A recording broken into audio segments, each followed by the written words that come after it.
Hello everybody, I'm Paul Toolan, indie author of British crime mysteries.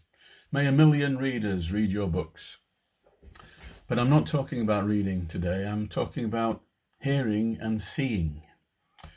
If I sit at my desk day after day, researching and trying to write, I see nothing of the world around me and have too few stimuli to draw on. Without sights and sounds, I have no fuel. Indeed, all my books have stemmed from unplanned visual prompts. A single tree on top of a lonely hill, a distant view of St. Michael's Mount in Cornwall, a winter ritual of cider makers in Somerset where I live, a burger van at a local festival, the shock of seeing a dead horse in a field, chance images triggering a germ of an idea which grows little by little into an outline. So whether it's settings, unusual objects or people, things visual make me ask questions.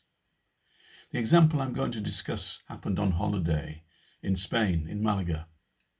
I was watching two street entertainers on the quayside dancing an elegant tango to music from a ghetto blaster.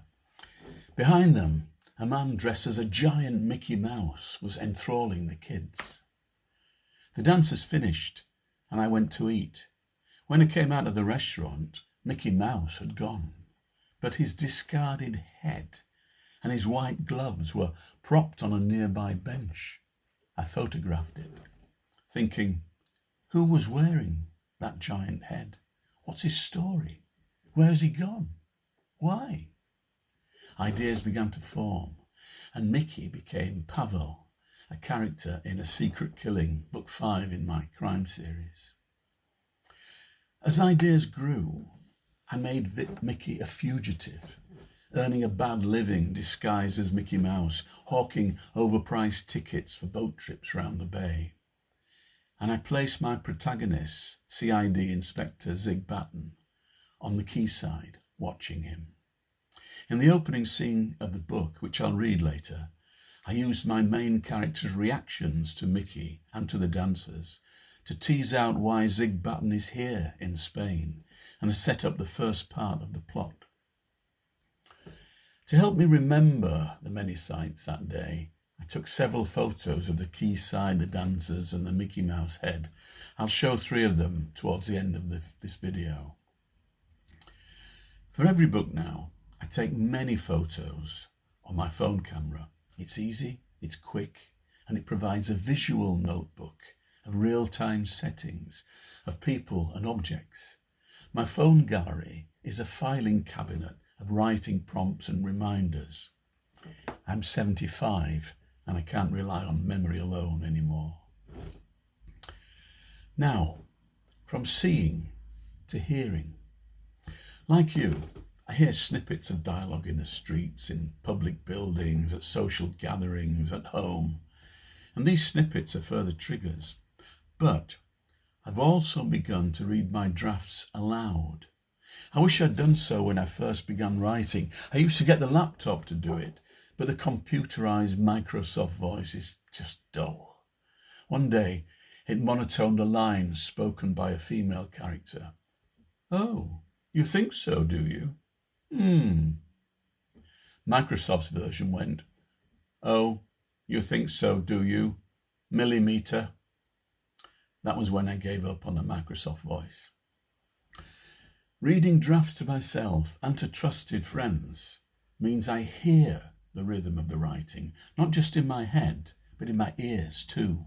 I hear the wrong words in the wrong place, the inadvertent rhymes, the lazy cliches, the accidental repetitions, and I spot sentences that sound empty or flat. The writer Joseph Conrad says somewhere that a novel should carry its justification in every line.